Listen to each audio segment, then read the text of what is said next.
I'm Dave. 15 minutes into our latest math exam, the teacher suddenly started screaming. How dare you cheat in my class? Unacceptable! At first, I didn't realize he was talking to me until I looked up. I was speechless. I was shocked. Mr. Wilson, I'm not cheating, I stuttered, my voice trembling. What makes you think that I am? I've been watching you since we started. You keep looking at your friend's papers. You're cheating, he roared, grabbing my paper.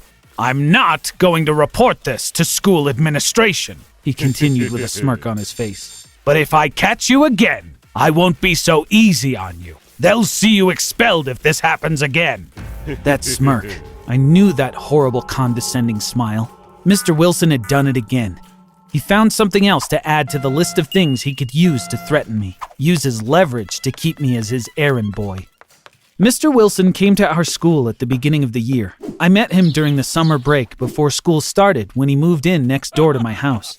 My mom had prepared a fantastic cookie plate, as she does for every new neighbor.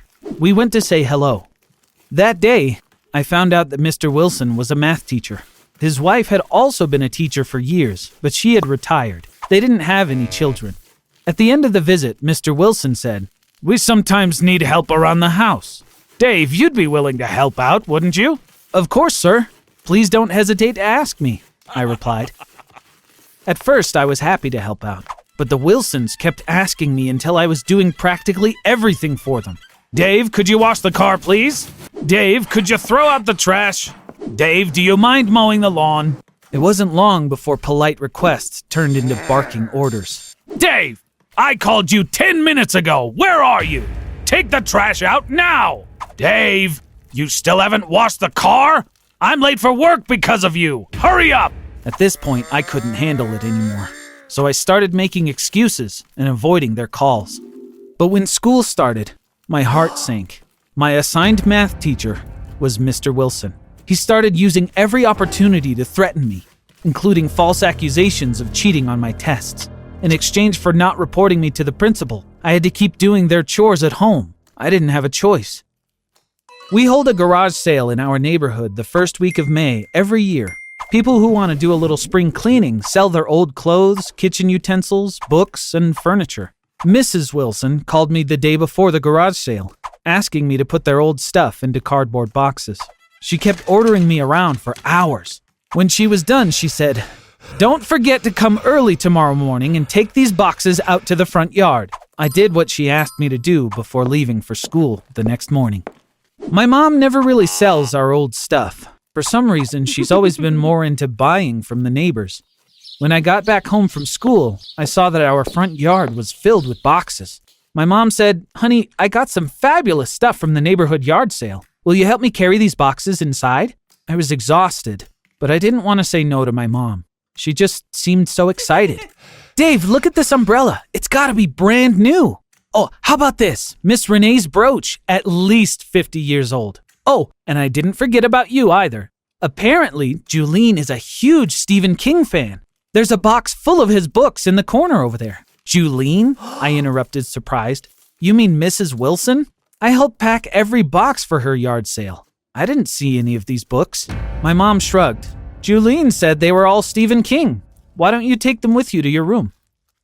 Before going to bed that night, I couldn't stop thinking about the books from Mrs. Wilson. I got up and opened the box. Sure enough, most of them were old Stephen King novels. I'd never read most of them, so I began to look through them one by one. Among the books, there was a notebook. Flipping through its pages, it contained a lot of notes in an alphabet I didn't recognize. Then I remembered that the Google Translate app can translate from an image. We relied on it pretty heavily when reading road signs during a family vacation in Cuba. I went on Google Translate, took a picture of the page, and searched the language. Turns out, the words in the notebook were Russian, but the translation didn't seem to make any sense. "You have to be careful while buying an apple. Apples are blue. There's a goat behind you." What in the world could that mean? Was Google messing up the translation? I photographed another page. Still, nothing made any sense. An old printed photograph fell into my lap as I opened the next page. The young man in the photo resembled Mr. Wilson, but it wasn't actually him.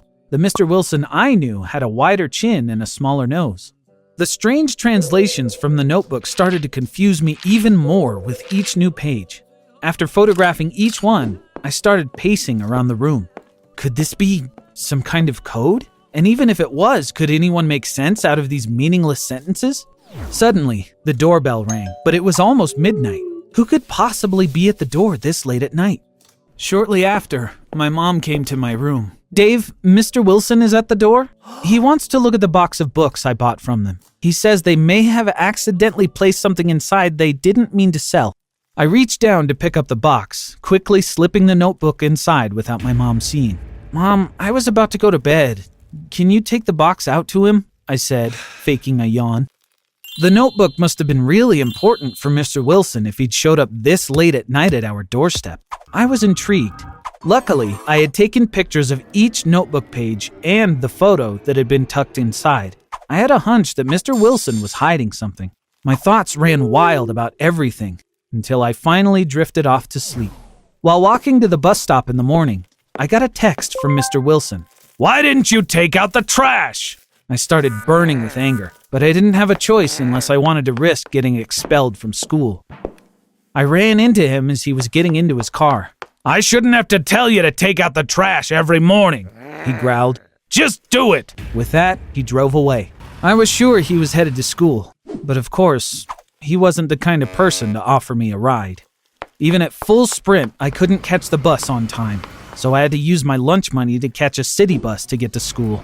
Even then, I was sure I'd end up arriving late. During the ride, we stopped at a red light. I caught a glimpse of Mr. Wilson at a park by the road. He wasn't headed to school after all. He was sitting on a bench holding the notebook I had seen the night before. As the bus started moving again, I couldn't help but feel like something was off.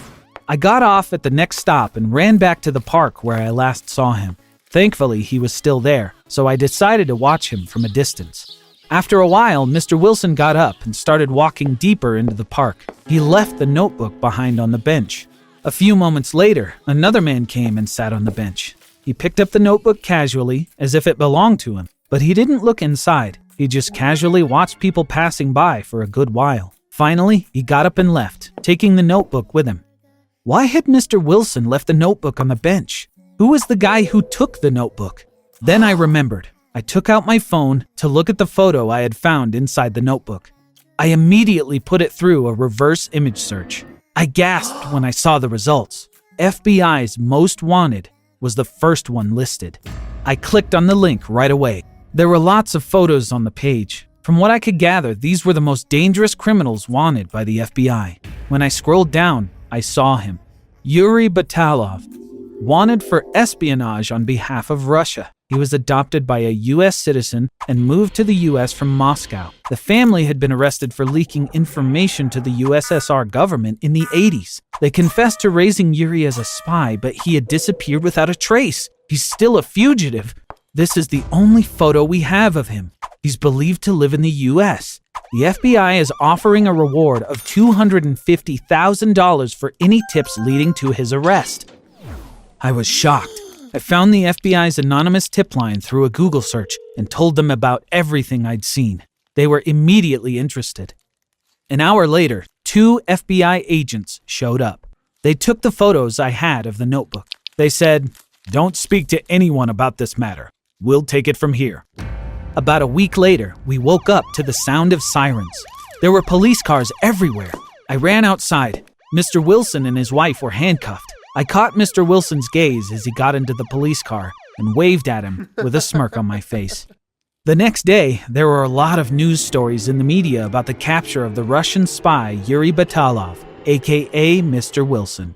Apparently, Mr. Wilson had his face changed with a series of plastic surgery procedures. That explained why the photo of his younger self didn't quite look like him. Apparently, he had still been leaking U.S. defense secrets to Russia with the help of 4 other spies working under him. The notebook was how he coded the messages. That explained the gibberish in the notebook and why he gave the notebook to some stranger at the park. Someone high up at the FBI called me to thank me personally. He asked for my parents' bank account details. The $250,000 reward was deposited soon after. Thanks to my tip, Yuri Batalov, who had also been on the FBI's Most Wanted list for years, had been caught. The FBI asked us to keep everything secret since it wouldn't be safe for me if I was a known informant. I told my family everything. We decided to use the reward as my college fund. The FBI also gave me a medal for distinguished service. It's something I'm very proud of, even if I can't show it to anyone. Plus, I don't have to wash the Wilsons' car anymore.